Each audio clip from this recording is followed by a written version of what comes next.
Assalamualaikum warahmatullahi wabarakatuh.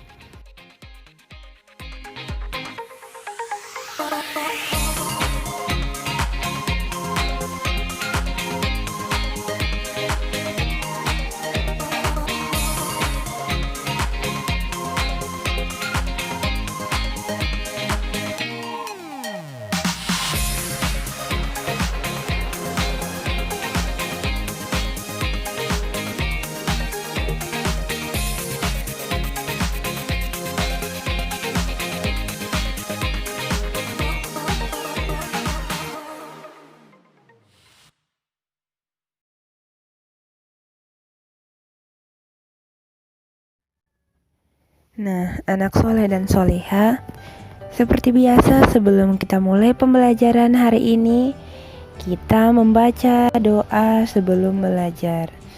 Anak soleh duduk yang rapi, angkat kedua tangannya, kita membaca doa sebelum belajar.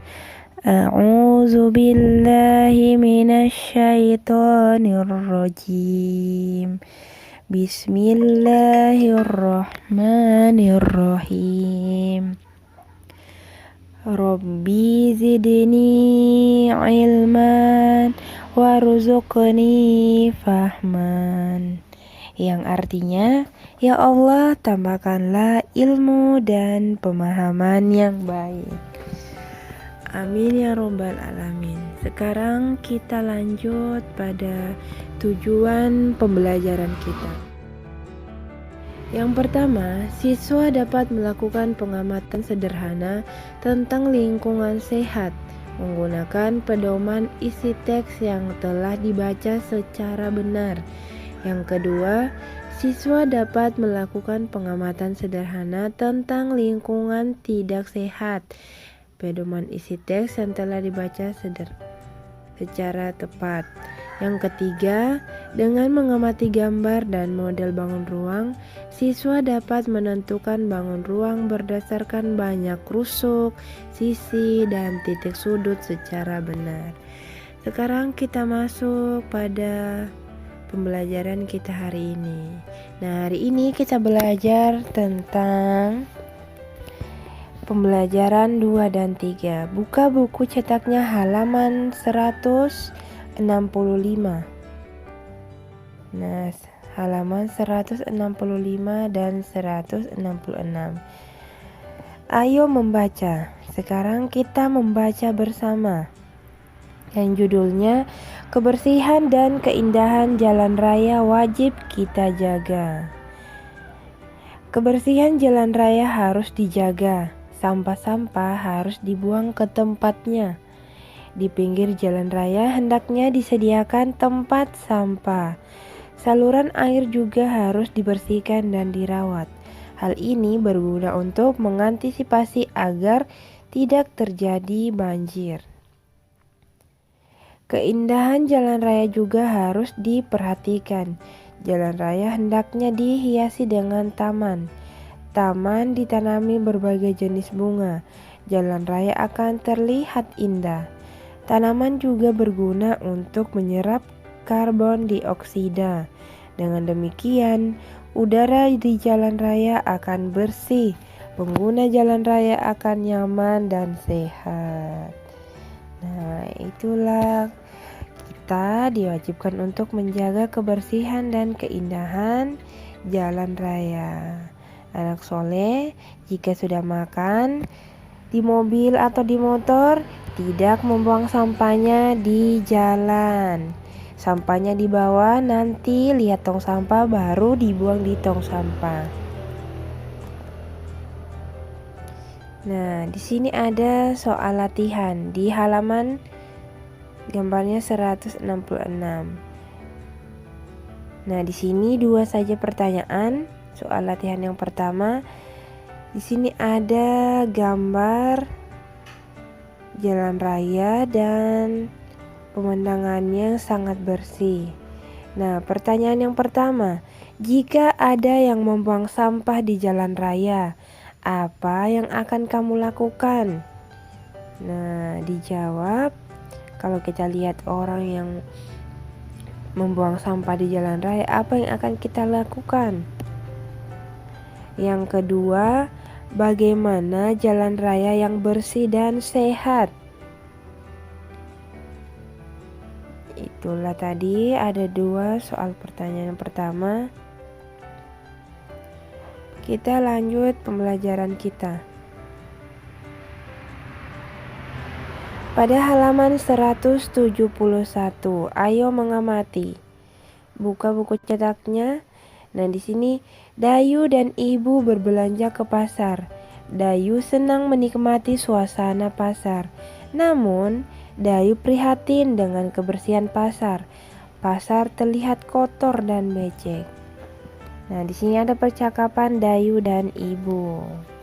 Dayu berkata, "Bu, mengapa sampah dan barang bekas itu dibiarkan menumpuk?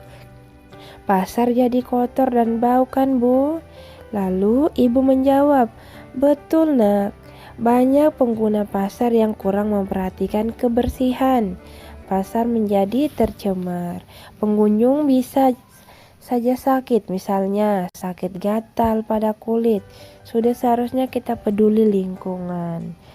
Jadi anak soleh dan soleha ketika ke pasar, jangan menambah sampah. Sampahnya dibuang di tong sampah.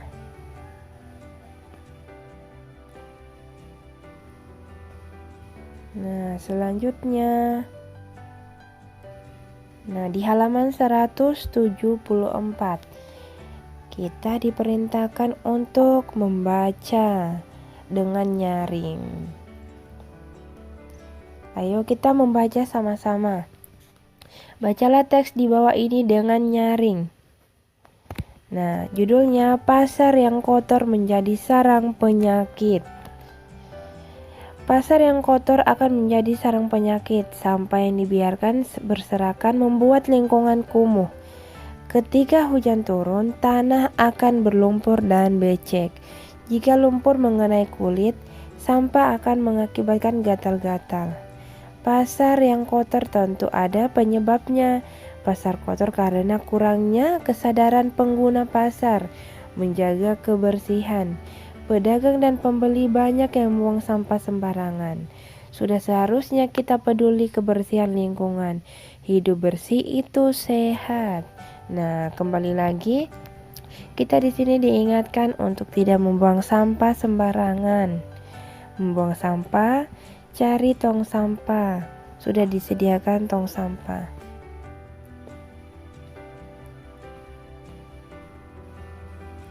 Di sini ada soal latihan halaman 175. Anak soleh, di bagian kiri di sini ada sebuah pasar. Nah, bagaimanakah pemandangan pasar ini? Nah, perintahnya tuliskan hasil pengamatanmu tentang ciri-ciri pasar yang tidak bersih. Bagaimana menurutnya anak soleh pasar itu yang tidak bersih? Seperti gambar di samping. Ciri-cirinya ya. Tuliskan ciri-ciri pasar yang tidak bersih.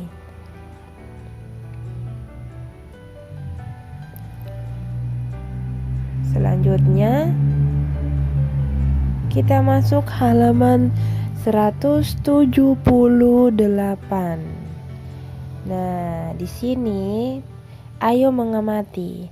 Ada sebuah kotak tisu. Nah, kotak tisu bentuknya yaitu balok. Pertanyaan di bawah. Bagaimana bentuknya? Nah, benda ini berbentuk balok. Ada rusuknya, ada sisinya, ada titik sudutnya. Yang memiliki balok merupakan contoh bangun ruang yang memiliki banyak rusuk, 12, sedangkan sisinya ada 6 dan titik sudutnya ada 8. Nah, balok itu rusuknya ada 12, sisinya 6 dan titik sudutnya 8. Sudah pernah ya dipelajari tentang bangun ruang, menentukan rusuk, sisi, dan titik sudut. Nah, di sini langsung masuk pada soal latihan. Kelompokkan bangun-bangun ruang berikut berdasarkan banyak rusuk, sisi, dan titik sudut. Nah, anak soleh di sini ada 3 gambar. Nah, 3 gambar ini, 3 ya, di bukunya itu banyak, tapi Ustazah cuma ambil 3 saja. Di sini ada 2 kotak berwarna orange. Banyaknya rusuknya itu 12, banyak sisi 6, banyak titik sudut 8. Dan yang kotak kedua, banyak rusuk 9, banyak sisi 5, banyak titik sudut 6. Nah, dari kotak kedua ini anak soleh pergi memasangkan atau mengarahkan panahnya yang manakah kotak atau bangun ruang yang memiliki banyak rusuk 12 dan mana bangun ruang yang memiliki banyak rusuk 9. Nanti anak soleh buat panah dari misalnya dari gambarnya panahnya menuju kemana, yang 12 rusuknya atau yang 9 rusuknya. Nah, 3 saja ya gambarnya, tidak ditambahkan. Itu ada di halaman 179. Tapi di halaman 179 banyak gambarnya. Ustazah hanya mengambil 3 gambar saja. Baik anak soleh soleha, cukup sekian untuk hari ini. Sampai berjumpa esok hari. Sekian dan terima kasih. Assalamualaikum warahmatullahi wabarakatuh.